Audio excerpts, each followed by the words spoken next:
Hello, happy new year 2025. ഒരു Christmas കഴിഞ്ഞുപോയി അതിവേഗം. ഇപ്പോൾ നമുക്ക് ഒരു പുതുവർഷം വന്നു, അതിലേക്ക് നമ്മൾ പ്രവേശിച്ചു കഴിഞ്ഞു. ഇന്ന് പുതുവർഷത്തിൻ്റെ ആദ്യത്തെ ദിവസമാണ്. ഈ പുതുവർഷത്തിൽ നമുക്ക് എന്തെങ്കിലും do we have any new resolutions for this new year? ഇതാണ് ഞാൻ ഇന്ന് ചിന്തിച്ചു കൊണ്ടിരുന്നത്. പലർക്കും പല തീരുമാനങ്ങൾ എടുക്കും. ചിലർ ചില തീരുമാനങ്ങൾ എടുക്കും, ചിലർ തീരുമാനങ്ങൾ എടുക്കാറില്ല. What is your new resolutions for this new year? Always good to have something new in our personal life. അതനുസരിച്ച് നമുക്ക് ജീവിക്കുവാനായിട്ട് കഴിയുമെന്നുള്ളതാണ്.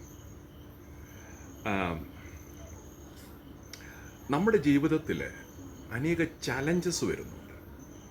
അപ്രതീക്ഷിതമായ രോഗങ്ങൾ, ദുഃഖങ്ങൾ, അപകടങ്ങൾ, അനർത്ഥങ്ങൾ, മരണങ്ങൾ, പരാജയങ്ങൾ, വേദനകൾ, സങ്കടങ്ങൾ വരും.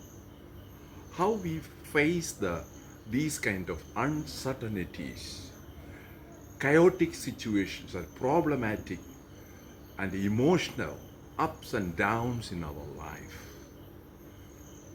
So എൻ്റെ പേഴ്സണൽ എക്സ്പീരിയൻസ് എന്ന് ഞാൻ പറയുന്നത്, ഞാനൊരു കാര്യം പറയാം. ക്രൂശിൻ്റെ ദർശനത്തിൽ നാം നിൽക്കുന്നത് ഏറ്റവും നല്ലതായിരിക്കും. ക്രൂശിൻ്റെ ദർശനമെന്ന് പറയുമ്പോൾ ഒരു തടിക്കുരിശിനെ കുറിച്ചല്ല ഞാൻ പറയുന്നത്. ബൈബിൾ ഇങ്ങനെ പറയുന്നുണ്ട്, യേശു ഇങ്ങനെ പറഞ്ഞു, ഒരുവൻ എന്നെ പിൻപറ്റുവാൻ താല്പര്യപ്പെട്ടാൽ തന്നെത്താൻ ത്യജിച്ച് തൻ്റെ ക്രൂശെടുത്ത് എന്നെ അനുഗമിക്കട്ടെ എന്ന് പറഞ്ഞാൽ, യേശുവിനെ നമ്മൾ ആരെങ്കിലും ഒന്ന് പിൻപറ്റണമെന്ന് താല്പര്യപ്പെടുന്നു എങ്കിൽ ഒരു തടിക്കുരിശ് എടുത്ത് തോളെ വെച്ചുകൊണ്ട് നടക്കണമെന്നോ നമ്മുടെ കാറയിൽ വെച്ചുകൊണ്ട് നടക്കണമെന്നോ അല്ല പറഞ്ഞതിൻ്റെ അർത്ഥം. നാം യേശുവിനെ ഉള്ളിലേക്ക് സ്വീകരിക്കുമ്പോൾ, യേശുവിൻ്റെ അനുഭാവിയായി ദൈവവിശ്വാസിയായി മാറുമ്പം മുതൽ പിശാചുക്കൾക്ക് അതിഷ്ടമല്ല. ചിലപ്പോൾ നമ്മുടെ കൂട്ടുകാർ നമ്മൾക്ക് എതിരായിട്ട് വന്നെന്നിരിക്കാം. നമ്മളൊന്നും ദോഷം ചെയ്തിട്ടല്ല, പക്ഷേ അത് പിശാചിന് ഇഷ്ടമല്ല.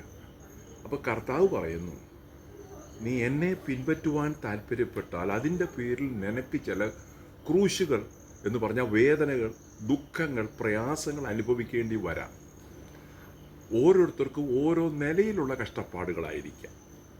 പക്ഷേ അത് നീ സഹിച്ചുകൊണ്ട് നീ എൻ്റെ പിന്നാലെ വരണം. അങ്ങനെ വരുമ്പോൾ ഞാൻ നിന്നെ അനുഗ്രഹിക്കുകയും നിന്നോടുകൂടെ നടക്കുകയും ചെയ്യും. അതുകൊണ്ടാണ് പറഞ്ഞത്, if anybody wants to follow me, they need to deny themselves and take up their cross and follow me. അങ്ങനെയാണ് ബൈബിൾ തിരുവചനം പറയുന്നത്. അപ്പോൾ യേശു കാൽവറിയിൽ ക്രൂശിൽ നമുക്ക് വേണ്ടി മരിച്ച് അടക്കപ്പെട്ട ഉയർത്തെഴുന്നേറ്റ യേശു കർത്താവിനെക്കുറിച്ചുള്ള ധാരണ, വിശ്വാസം, ചിന്താഗതി, ധാരണ നമ്മുടെ ജീവിതത്തിൽ ഈ പുതുവർഷത്തിൽ പുതിയ അനുഭവങ്ങൾക്ക് വഴിത്തിരിവിലേക്ക് നമ്മളെ നടത്തും. അതെൻ്റെ ജീവിതത്തിൽ നിന്ന് ഞാൻ നിങ്ങളോട് പറയുകയാണ്. ഒന്നാമത്തെ കാര്യം, യേശുക്രിസ്തുവിൻ്റെ ക്രൂശിൻ്റെ ദർശനം നമുക്ക് ലഭിച്ചാൽ, കാൽവരി കുരിശിൽ കൂടെ നമുക്ക് ലഭിക്കുന്ന ഒന്നാമത്തെ പ്രയോജനം എന്താണെന്നറിയാമോ? നാം കുറ്റവിമുക്തരായിരിക്കും. ഗിൽറ്റ് ഫ്രീ ലൈഫായിരിക്കും നമുക്ക് കിട്ടുന്നത്. പിശാചുക്കൾ നമ്മുടെ നേരെ വെക്കുന്ന എല്ലാ കുറ്റങ്ങളിൽ നിന്നും യേശു കർത്താവ് നമ്മളോട് ക്ഷമിക്കുകയും നമ്മളെ എല്ലാ കുറ്റങ്ങളിൽ നിന്നും വിമുക്തമാക്കുകയും ചെയ്യും. അത് ക്രൂശിൻ്റെ ഒരു ദർശനമാണ്. അത് വേറൊരു ഭാഷയിൽ പറഞ്ഞാൽ, യേശു കർത്താവിൽ വിശ്വസിക്കുന്നവന് പാപക്ഷമയുണ്ട് എന്നുള്ള ഒരു നല്ല കാര്യമാണ്. രണ്ടാമത്തെ കാര്യം, നമ്മുടെ മനുഷ്യൻ പാപത്തിൽ പിറന്നു. ഈ പാപം ആണ് നമ്മളെ മരണത്തിലേക്ക് നയിക്കുന്നത്. എന്നാൽ നമ്മുടെ മേൽ ഉള്ള എല്ലാ പാപത്തിൻ്റെയും ചാർജ് ഷീറ്റ് കർത്താവ് ക്യാൻസൽ ചെയ്യും. അതാണ് രണ്ടാമത്തെ കാര്യം.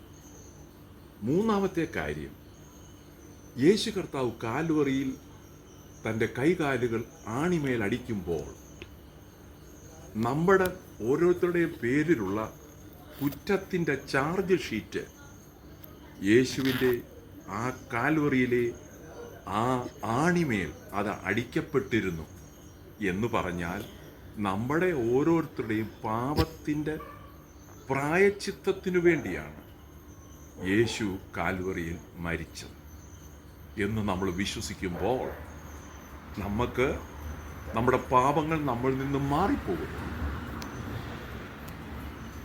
തന്നെയല്ല, പിശാചുക്കൾക്ക് നമ്മുടെ മേൽ ആധിപത്യം ചെലുത്താനുള്ള അവകാശം എന്നേക്കുമായി ദൈവം ഇല്ലാതാക്കും. പിശാചിന് നമ്മളെ തൊടുവാൻ കഴിയുകയില്ല.